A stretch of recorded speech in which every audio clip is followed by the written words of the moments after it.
By nightfall, the situation is hopeless.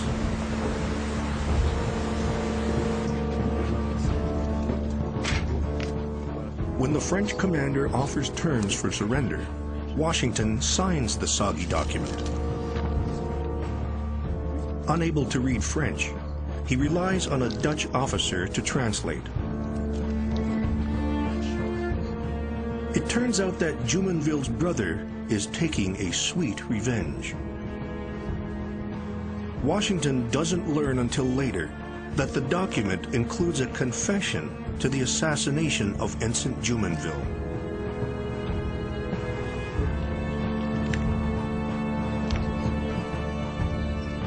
The morning after the battle, the victorious French allowed Washington to retreat towards Virginia with his wounded and tattered troops. Word of his defeat spread quickly. This was not the kind of fame the young Washington had been seeking.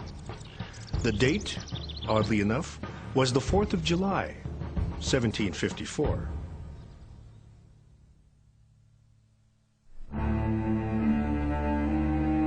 The defeat at Fort Necessity proves disastrous for the Half-King as well. Any clout he has among the region's Indians has now evaporated.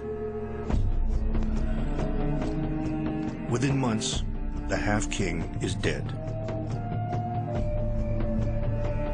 A Delaware chief described the uncertain situation in the Ohio country that fall of 1754. Things seem to take another turn, he said, and a high wind is rising.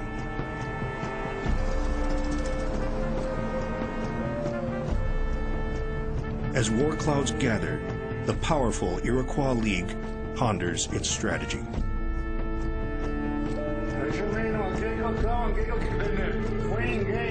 If they take sides in this white man's war, there's a good chance they will find themselves fighting against other Indians.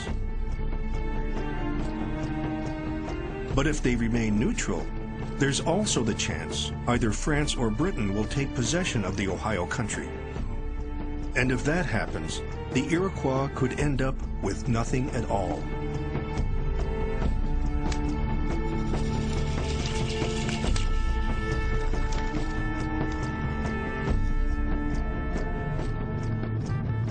For more than 100 years, the native people of the Northeast have deftly played Britain and France against each other. But now the swelling imperial ambitions of the Europeans threaten to overwhelm them.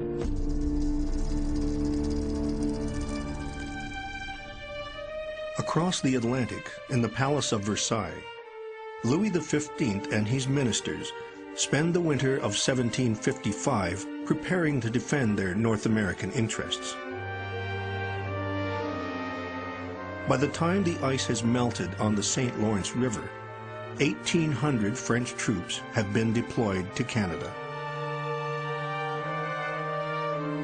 King George II and his ministers in Whitehall move even faster. 1,000 redcoats sail to Virginia in early spring of 1755. The British plan is to strike the French in the Ohio country and simultaneously in northern New York and Nova Scotia. A three-pronged attack that will drive the French back into Canada. War is now inevitable.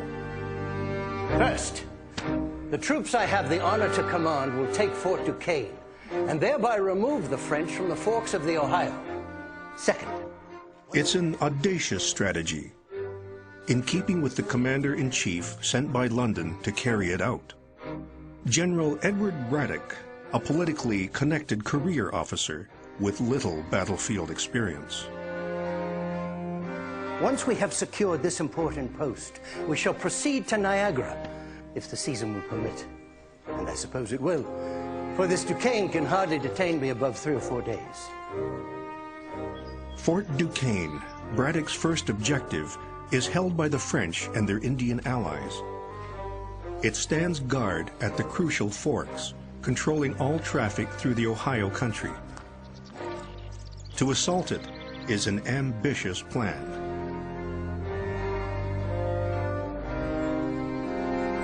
As I was saying, gentlemen. But before he even begins, the general runs into political problems. In North America. And he has given me Braddock expects the colonies to help pay for this military Let campaign. me acquaint you with the... But the governors of the colonies reply that their assemblies would prefer to be asked, not ordered. Pish, gentlemen! You cannot tell me you have not the power to make these little assemblies do the king's will. The matter is urgent. There is no time to be lost. I need not remind each of you that this expedition is an expensive enterprise. I cannot sufficiently express my indignation against the provinces of Pennsylvania and Maryland who refuse to contribute anything.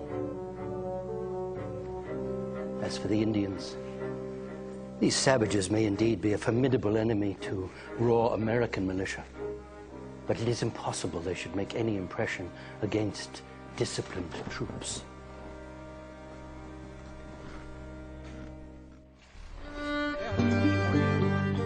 Braddock's march against Fort Duquesne gets off to a slow start that spring of 1755. The army waits at Fort Cumberland, Maryland. As in every army of the time, female camp followers are a semi-official part of the force. Close to 200 women serve as laundresses, cooks, and nurses. This washing is endless.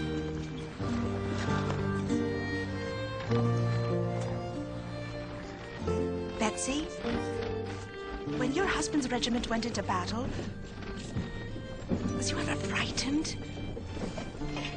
For yourself, I mean. What if the enemy was to come up from the rear?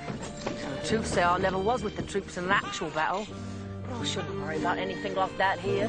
The sergeant says that we outnumber the Froggies. And as for them Indians, well, everyone knows they can't fight in any manner that will prevail over our trained soldiers. The sergeant says General Braddock don't even want them savages fighting on our side. That's how little he thinks of them. Don't talk to me about General Braddock. You did hear, didn't you, Betsy? He's ordered all us women going up country with the army to be examined for disease by the surgeons. To see if we're clean enough to march? Well, it's an insult for certain. I'm a married woman, not a whore. The men they should be looking at.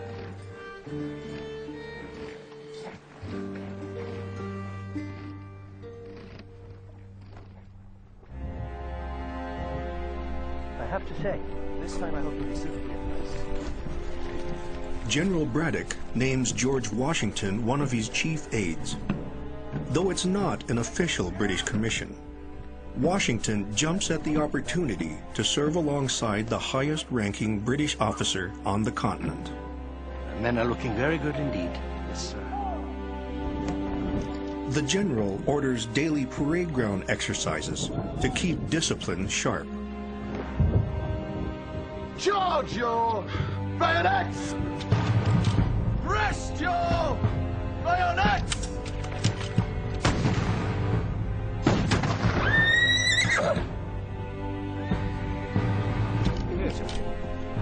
But about 1/3 of Braddock's army are American provincials, untrained enlistees from Virginia, Maryland, and Pennsylvania.